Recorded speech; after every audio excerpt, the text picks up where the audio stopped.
বেঁচে থাকা বিশাল বিলাসিতা, বেঁচে থাকা এমন বিলাসিতা,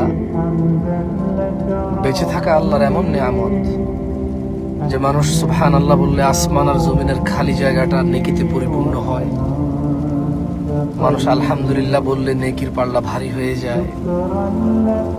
বেঁচে থেকে মানুষ আল্লাহুম্মা সাল্লি আলা মুহাম্মাদ দুরূদ পড়লে 10টা নেকি হয়, 10টা গুনাহ ক্ষমা হয়, মর্যাদা বৃদ্ধি হয়,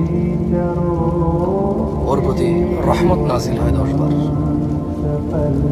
বেঁচে থাকলে ফজরের 2 রাকাত সুন্নত আদায় করলে দুনিয়াতে যা আছে এর চেয়ে বেশি কিছু পাওয়া যায়।